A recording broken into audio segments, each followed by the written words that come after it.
Good morning, everybody. Welcome back to Crafting and Crime Daily. You like my Timu? Timu for the win.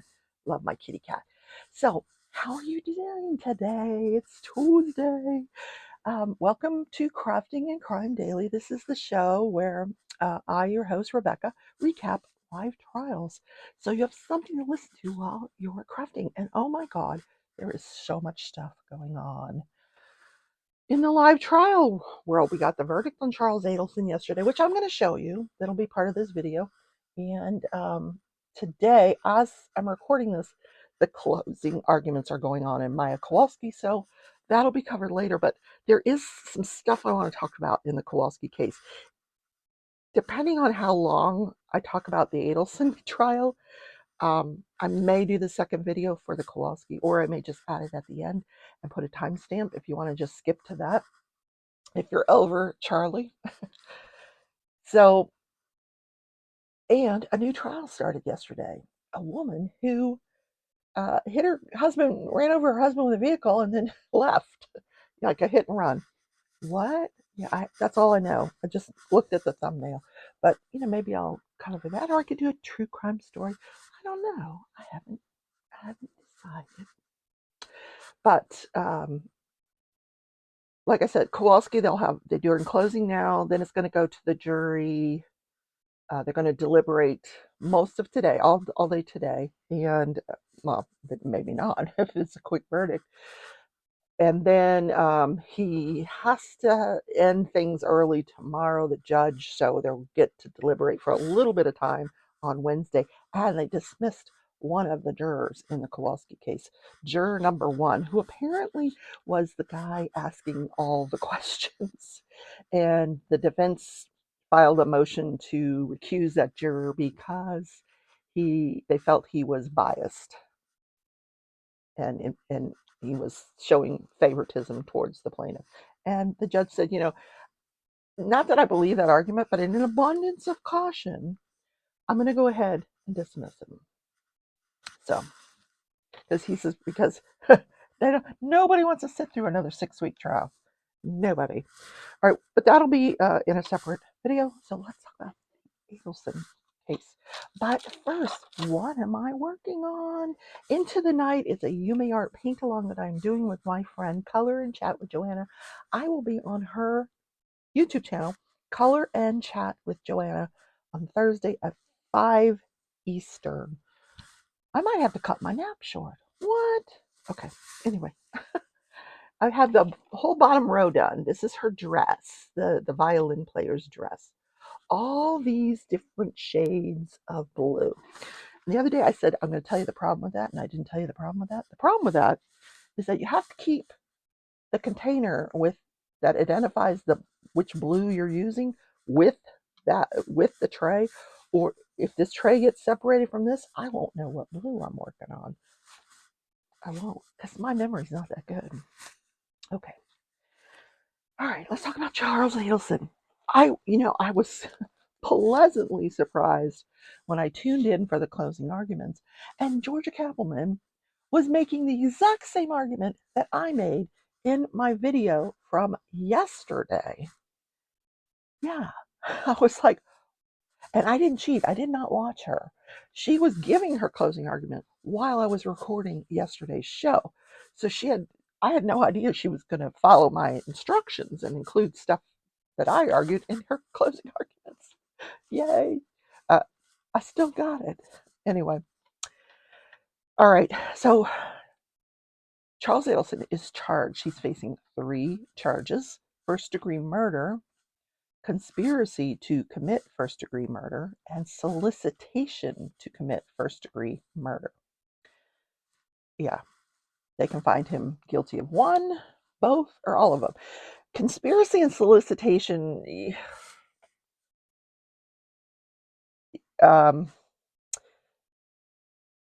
usually are better if there's no murder. Like, you can be charged with conspiracy and solicitation, and the murder may not have happened. But if the murder does happen, you're charged with the murder as well because you conspired. Just because you weren't at the scene doesn't mean you're not going to get charged with the murder that you solicited someone to commit and then conspired with them to complete the murder. Anyway, so Charles Adelson is alleged to have committed the murder through conspiracy and solicitation of Dan Markel, the FSU law professor. Now, present in the courtroom, for the courtroom was packed, the Markel family, mom and dad, and Dan Markel's sister, Shelley Markel. I haven't seen her until yesterday. Maybe she works or something, but she was in the courtroom, and I did not see any of the Adelson family. Didn't see them. So they were probably watching on YouTube. So the prosecution argued pretty much the same thing I did. She said, listen, the defendant's explanation is unreasonable. Why would two gang members with two nickels to rub together, without two nickels to rub together, go to Tallahassee and commit a murder? And they went twice. They had to rent a car twice, pay for the hotel, pay for their meals, pay for their Coke, pay for gas to get up there and commit a murder, when they could have just gone over to Charles Adelson's house and robbed him. How did they know who Dan Markel was? How did they know? Maybe Catherine told them who Dan Markel was. It's Wendy's brother-in-law, and the whole Adelson family hates him, and he's causing them miserable, and Charles wants him dead. And but how did they know what he looked like? How did they know his address? How did they know his schedule? Yeah. Charles had to have told Catherine.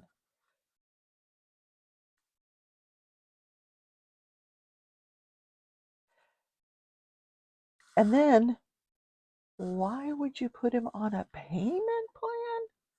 A payment plan for a murder? So Catherine goes over to Charles's house that night, and he opens the safe and gives her $138,000 because she said a friend of mine killed Dan Markel and he wants the money, or they want the money. They want $350,000. Well, count it. This is all I've got in cash. I can get more, but this is all I've got. So $138,000. Then he says, how about I pay you $3,000 a month? She's like, yeah, but it's not going to go towards the balance. So you can pay me. What? And then they never come after the $195,000 balance. And I don't do math. I don't know if that's right. It's what Georgia argued. Why didn't they come after him for the rest? They never mentioned, hey, you still owe us $195,000. No, they don't talk about it. She said for the Adelson family, this was all about psychological warfare. She talked about the emails between Donna and Wendy and all the crazy suggestions that she had. Like, how about you tell Dan that we're going to enroll the boys in Catholic school if he doesn't let you guys move down here? And by the way, I've already picked out a school and I can enroll them. There's openings. And then she said, and I've looked into a baptism and I can get that scheduled. I've already made a phone call about that. Donna's already planning all this.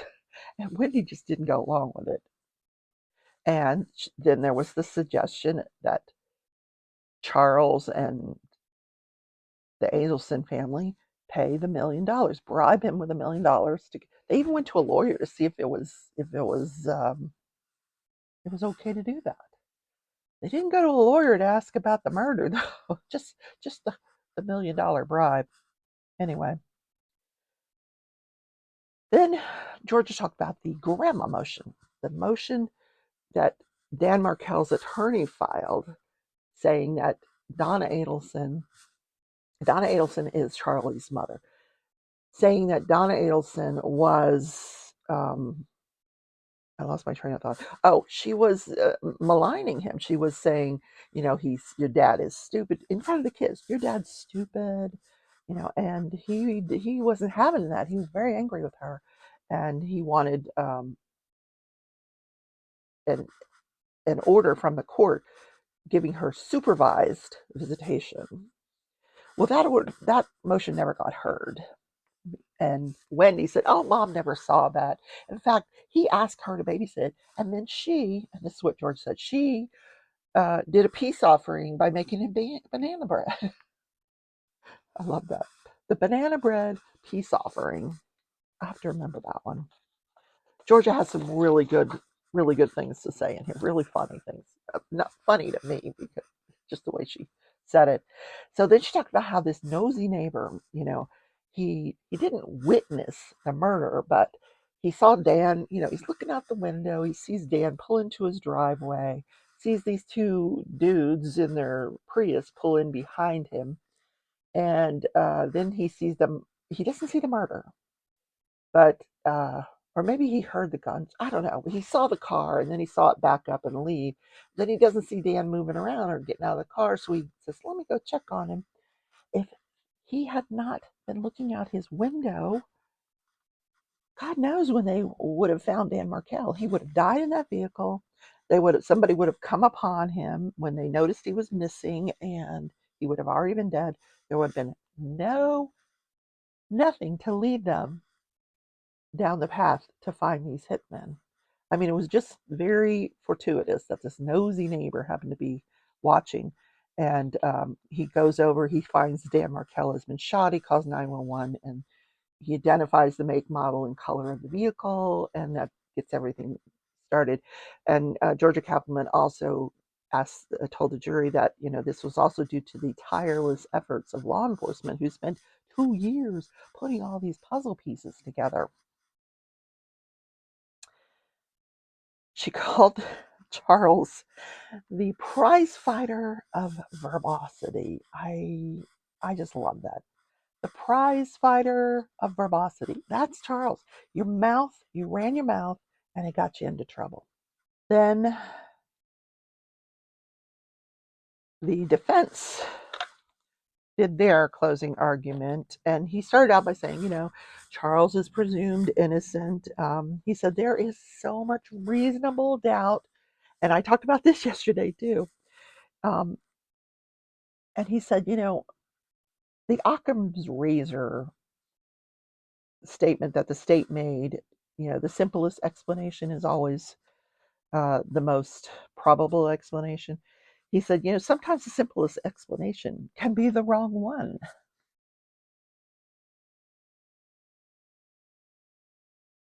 He said, wouldn't a better alibi have been to have these murders committed when everybody's at Grandpa's birthday party? They had that 70th birthday party. I think his birthday was July 1st. They're all down in South Florida. Why wouldn't you commit the murders then? And then you got a perfect alibi. Why didn't he do it that way? So I thought that was interesting. Yeah. Anyway, so Kappelman gets up on, she gets to speak last after the defense, and she told the jury, she said, "Listen, don't get confused on this. Don't get hung up on certain things. We don't want a compromise verdict." You know, I thought that was interesting.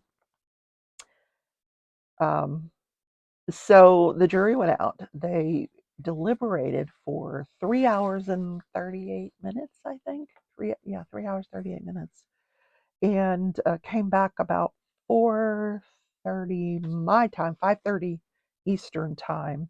And I will let you watch the verdict. Now, while you're watching this verdict, I usually, when they poll the jury, um, first of all, I cannot believe the judge announced each one of the jurors' names, just the last name. But I thought, oh, this guy's new to court TV, isn't he? Anyway, shouldn't have done that. Mistake on the judge's part, but yeah, okay. The other thing that I found very, very humorous when they were reading the verdict was um, Just watch, you'll see. One of the guys says, because he asks each one of them, was this and is this your verdict? And one guy goes, sure was. Usually they just say yes. He's like, sure was. He must have been the ringleader or the foreman of the jury. I thought that was very funny.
Jury comes in, remain seated. Everyone else, please rise.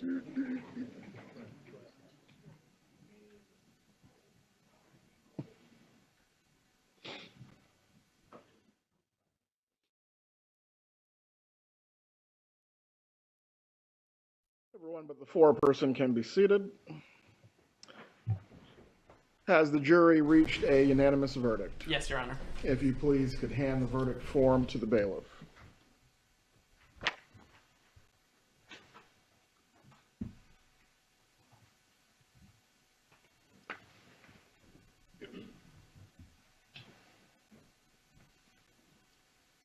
The verdict form is in its proper order. Madam Clerk, please publish the verdict. In the Circuit Court of the Second Judicial Circuit in and for Leon County, Florida, the State of Florida versus Charles Adelson, case number 2016 CF 3036B, verdict. Count 1. We, the jury, find as follows as to count 1 of the indictment, first-degree murder. The defendant is guilty of first-degree murder. Count 2. We, the jury, find as follows as to count 2 of the indictment, conspiracy to commit first-degree murder. The defendant is guilty of conspiracy to commit first-degree murder. Count 3. We, the jury, find as follows as to count 3 of the indictment, solicitation to commit first-degree murder. The defendant is guilty of solicitation to commit first-degree murder. So say we all this 6th day of November, 2023. Does the defense wish for the court to poll the jurors? Yes, Your Honor. Juror Moore, was your verdict and the verdict of the jury as a whole just announced? Yes. Juror Brazos, was your verdict and the verdict of the jury as a whole just announced? It was. Juror Gardner, was your verdict and the verdict of the jury as a whole just announced? Yes. Juror Strong, was your verdict and the verdict of the jury as a whole just announced? Yes, sir. Juror Kraft, was your verdict and the verdict of the jury as a whole just announced? Yes, Your Honor. Juror Milne, was your verdict and the verdict of the jury as a whole just announced? Yes, sir. Juror Hawley, was your verdict and the verdict of the jury as a whole just announced? Yes, sir. Juror Thorne, was your verdict and the verdict of the jury as a whole just announced? Yes, sir. Juror Brim, was your verdict and the verdict of the jury as a whole just announced? Yes, sir. Juror Williams, was your verdict and the verdict of the jury as a whole just announced? Yes, sir. Juror Douglas, was your verdict and the verdict of the jury as a whole just announced? Yes, Your Honor. Juror Platt, was your verdict and the verdict of the jury as a whole just announced? Yes, Your Honor. Members of the jury, I'm going to give you one last brief instruction, and from here. So that's the verdict. Yeah, interesting. So Charles looked very devastated, but I I don't know if they caught it on the camera view that is in the feed that I showed you, but the feed that when I first watched it, I watched the Law and Crime feed. Well, they have different cameras, so I don't know. When they bring in Charles Adelson, he sits down, and the camera view for the one that I showed you showed the back of his head, but the other, when I watched it, they were showing his face, and he looks over to his lawyer and he's talking to him, and he he whispers, "Oh my God." So I'm thinking, did the lawyer know the verdict before it was read and told him? I don't know. Or just said, hey, it might not be good. It's only been 3.5 hours. I don't know. And also interesting that he comes out without his tie. He didn't feel like it was they had just woken him up from his afternoon nap or something. I don't know. But generally, once someone's convicted, they have to remove the shoelaces, the tie, the belt. They have to do the fingerprinting. So he already had his tie. You know, don't give him a tie because I'd put him on suicide watch if I were you, because he was expecting to go home. He thought he was going to walk out of that prison and just go get into his Ferrari and go on his merry life. No, not happening. So he will be getting life in prison without the possibility of parole on the first degree murder charge. The other two charges, I don't know what the max is on those, probably 20 on each. But the life sentence is mandatory. The other two are discretionary. The judge can run them concurrent, he can run them consecutive, he can give them all of the sentence, part of the sentence. So he's doing a pre sentence investigation, and he's going to have everybody come back in a month for the sentencing. The Markells asked if they could appear by Zoom for the sentencing to give their statement, and the judge said, of course, because they live in Canada. So they will not be returning to Tallahassee. Then, after all was said and done, Georgia Kappelman gives a brief media interview. And the first question was, is this done? Is this the last prosecution, or will there be more on the Adelsons? Like, are you going to go after Donna? And she's like, I don't know. I don't know. I have to talk to my boss. I don't know. And she was asked that question in a few different ways, and that was basically her answer. But I thought, ooh, that's interesting. Yeah. Then she goes, I just want to enjoy this. I've worked on this for many, many years, and I want to enjoy this. And then, that my hard work has paid off, and um, now the Adelson family has some closure. But she doesn't know if they're going to go after Donna or not. That's they were also scheduled to take depositions of Donna and her husband, Harvey. And someone asked, "Are you going to move forward with those?" And she says, "I don't know. I don't know." So she's got to talk it over with the state attorney, and we'll see what happens. Then the Markells came out, and Mama Markel, she read a little statement to the media, thanking them, and then Shelly, the sister, she's like, "Wait a minute, I want to talk." So she's like, and she was nice. It wasn't, she was not inappropriate. She was thanked everybody, and so interesting. They were happy with the verdict, of course. It's something they have waited for years and years to see happen. And they were asked about their feelings about any further prosecution of the Adelson family, and they said, "No, we don't even want to think about that. We want to just, you know, celebrate this little victory, and then we'll deal with that later." Yeah, so sad for that family. All right, that is the Adelson update. I'm going to do the Kowalski in a separate video, so so I don't confuse you. Because sometimes I just confuse myself. Have a wonderful Tuesday, and I will see you tomorrow, Wednesday, in Crafting with Crime Daily. Bye.